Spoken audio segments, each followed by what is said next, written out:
Boa tarde, amigos. Mais uma vez aqui com um vídeo com algumas reflexões sobre alguns temas.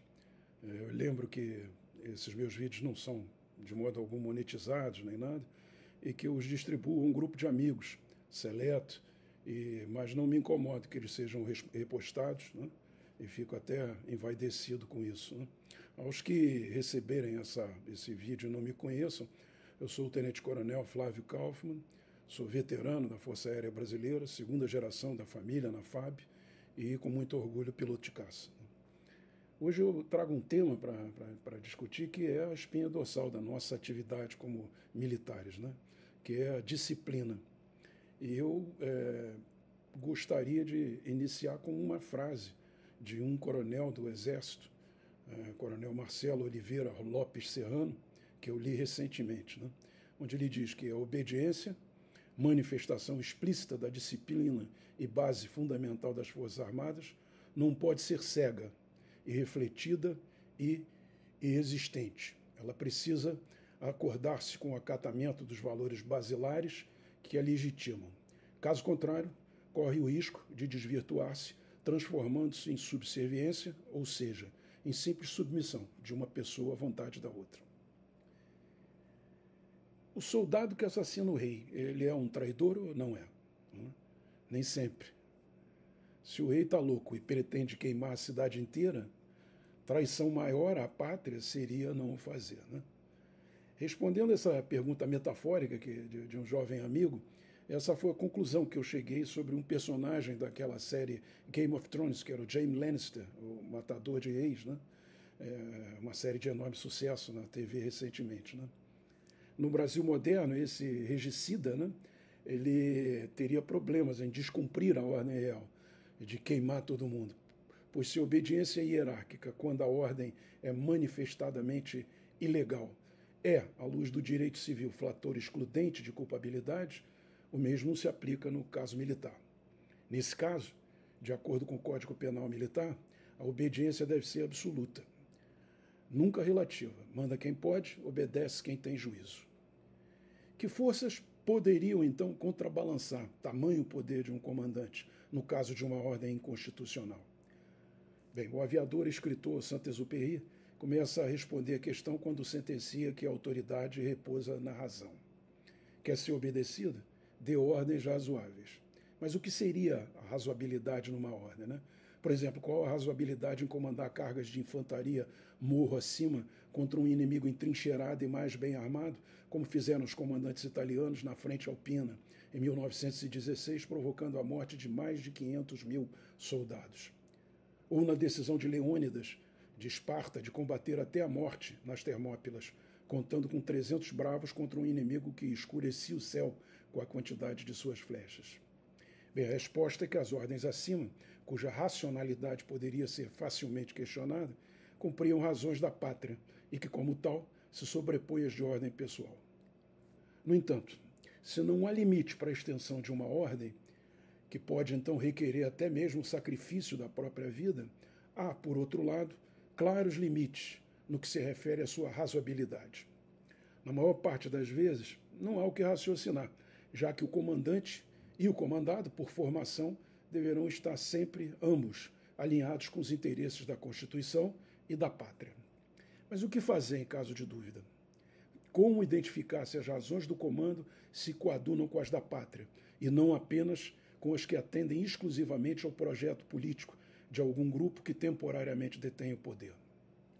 Bem, essa dúvida assaltava a mente dos oficiais do 2º do 10º Grupo de Aviação, o SAR, na base aérea de Cumbica, quando, ao estourar a Revolução de 31 de março de 1964, o comandante do esquadrão, Ari Caldeira, se declarou a favor do governo comunista de Jango Goulart. Na mesma tarde, frente a esse mesmo dilema, estavam os oficiais da base aérea de Santa Cruz, pois o comandante da base, o brigadeiro Rui Moreira Lima, já vinha se declarando havia um bom tempo favorável ao projeto comunista do Jango e Francisco Julião.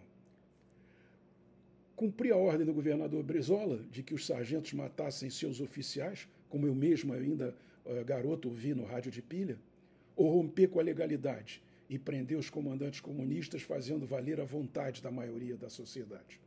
Bem, Nesses casos, que se configuram num dilema enunciado anteriormente por Samuel Huntington, deve-se buscar apoio na ética e nos valores morais, que representam a expressão dos valores castrenses intangíveis. Aquele mesmo conjunto de valores que são desenvolvidos no início da carreira e que tornam o militar um ser de consciência moral e que devem acompanhá-lo durante todo o decorrer de sua vida.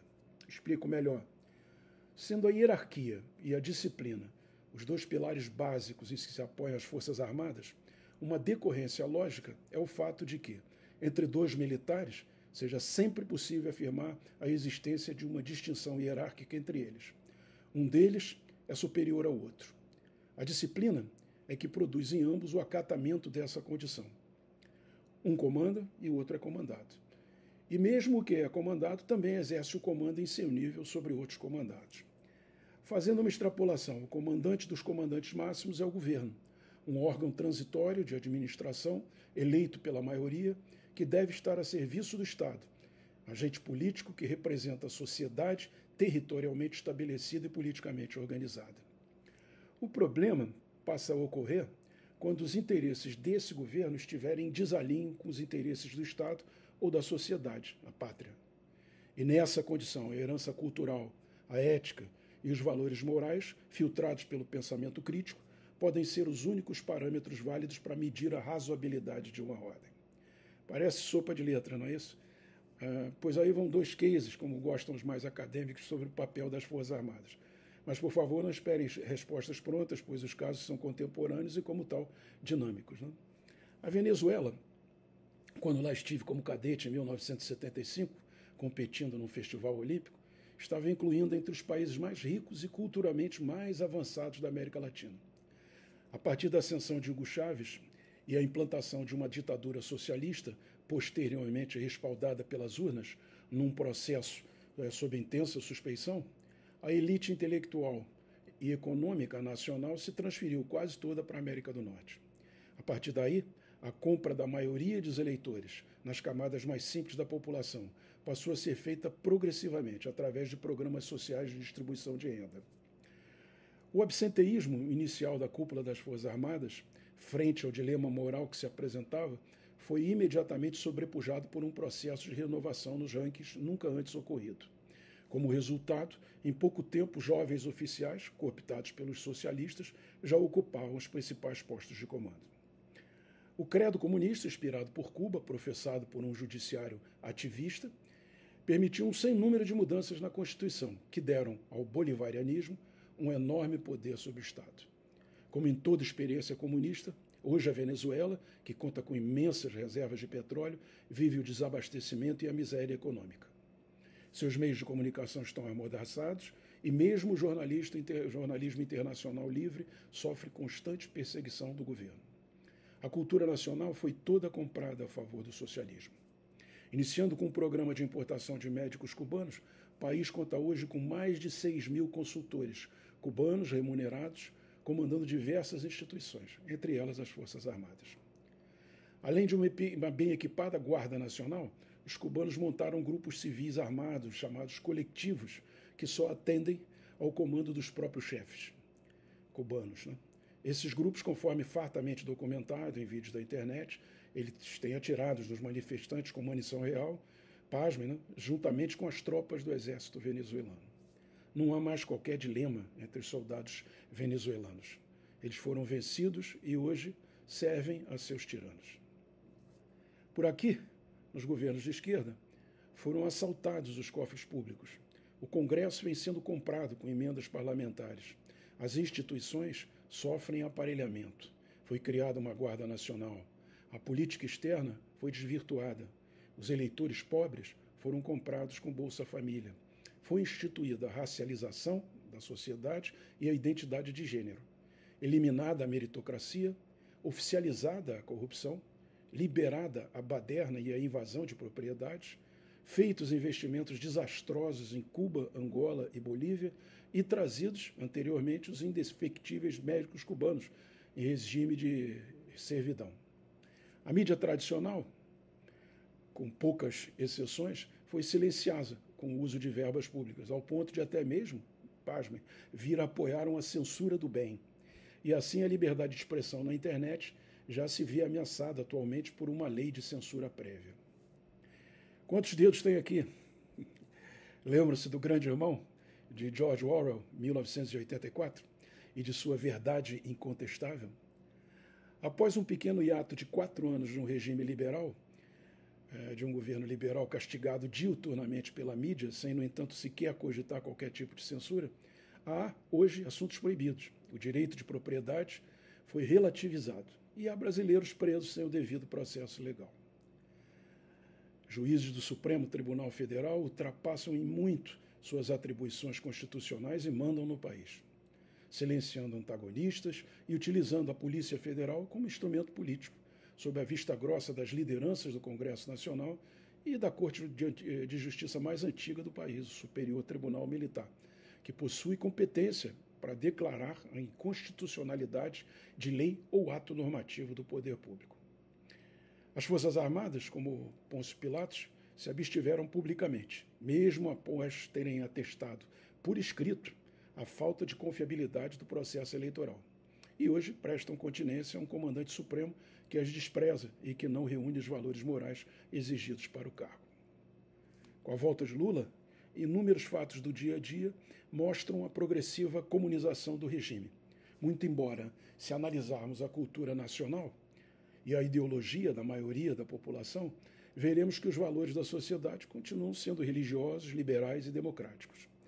E essa rota certamente nos colocará em pouco tempo frente a um renovado dilema como cidadãos e militares, já que, conforme dizia o general Osório, herói de Tuiuti, a farda não abafa o cidadão no peito do soldado.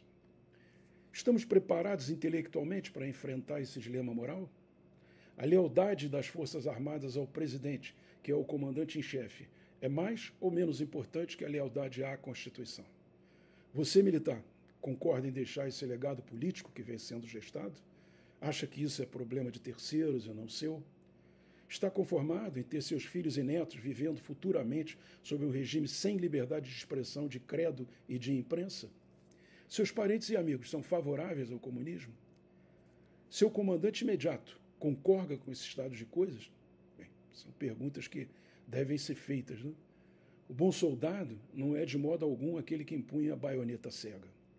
É o que pensa, pondera e age de acordo com os valores morais da sociedade que jurou defender. Aqueles oficiais de 1964, de Cumbica e Santa Cruz, por convicção do mais puro dever, terminaram por arrostar os comandantes que violaram os princípios basilares de onde deriva a autoridade. Pois, como dizia aquele velho e honrado general, na carreira das armas não se prestam continências, honras e obediência ao homem, mas aos galões que ele porta. Obrigado, amigos, e um forte abraço.